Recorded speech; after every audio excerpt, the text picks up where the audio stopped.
Hola, ¿qué tal colegas? ¿Cómo están? Mi nombre es Francisco. Básicamente lo que quiero hacer en este video es poder dar algunos conceptos y derribar mitos respecto de cómo colocar, por ejemplo, precios a prestaciones de salud. Y para eso, cierto, como ustedes saben, hicimos algunas publicaciones en Facebook que tuvieron bastantes comentarios. Dentro de eso elegí 3 que a mi parecer y a mi juicio son bastante representativos de algunos mitos que quiero derribar al menos en este video. Y si les gusta podemos seguir conversando de más cosas a medida que vayan saliendo algunos temas.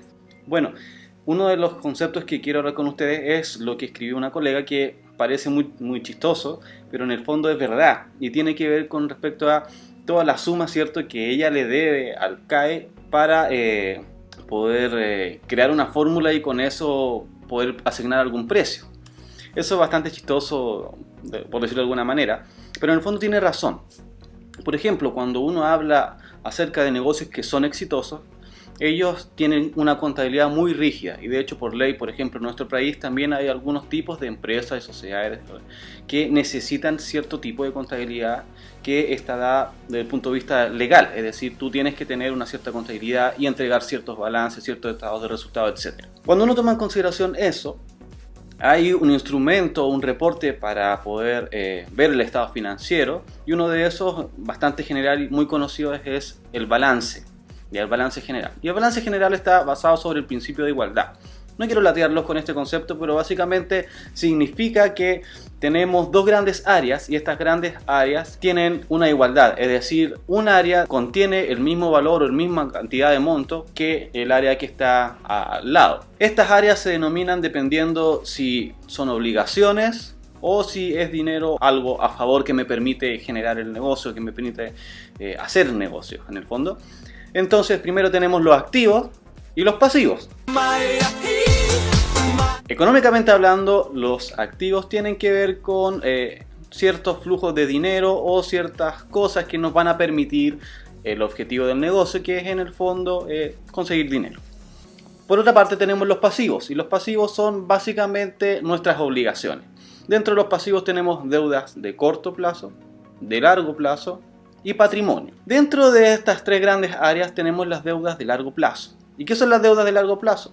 Las deudas de largo plazo son todas las obligaciones que uno contrae con entidades bancarias u otros que están destinadas a ser pagadas durante un plazo determinado, pero que es mucho mayor dentro del corto plazo, es decir, mayor a 3 años, a 5 años, etc. Si uno lo piensa desde ese punto de vista, uno como kinesiólogo, para poder crear esta empresa, por decirlo de alguna manera, para poder crear este kinesiólogo, necesitaste invertir.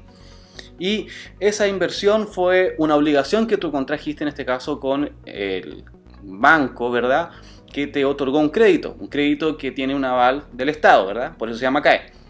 Pero es un crédito, es una obligación, y esta obligación que tú contrajiste para largo plazo, muy largo plazo, lo que te permitió es poder estudiar y poder ejercer tu profesión y por lo tanto es poder dar las prestaciones de salud.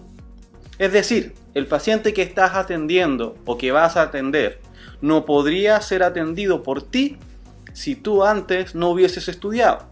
Y tú probablemente no podrías haber estudiado si antes no hubiese contraído una obligación financiera que te hubiera permitido pagar los estudios, ¿verdad? Bueno, cuando uno construye una empresa, por ejemplo, una deuda de largo plazo es un crédito hipotecario para, por ejemplo, comprar una oficina y esta oficina entonces va a servir como el centro de actividades de la empresa.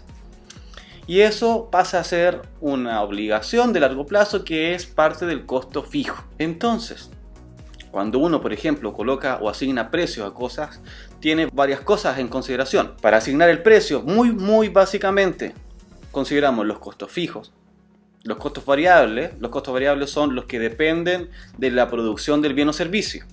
Por ejemplo, los materiales. Si yo hago más servicios, voy a tener un costo variable más alto. El costo fijo se diferencia, en cambio, en que si yo no hago ninguna prestación de servicios, el costo fijo sigue igual. Y después, junto con los costos totales, etcétera, nosotros agregamos el margen de utilidad, que ese margen es el que nos va a dar. Entonces, de acuerdo a lo que nosotros queramos ganar, de acuerdo a nuestra propuesta de valor, nos va a dar el precio final. Todo ese conjunto de cosas. Bien, entonces, si dentro del precio necesitamos el costo fijo, que incluye las cosas que necesitamos para poder ejercer nuestra actividad, ¿Qué piensan ustedes?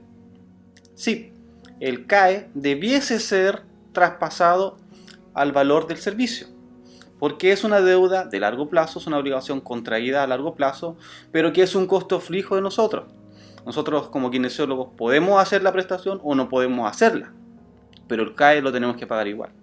Por lo tanto, aunque es chistoso, si uno lo piensa desde el punto de vista contable y económico, financiero, efectivamente es un costo fijo. Todo lo que usted invirtió en sus estudios fue un costo fijo.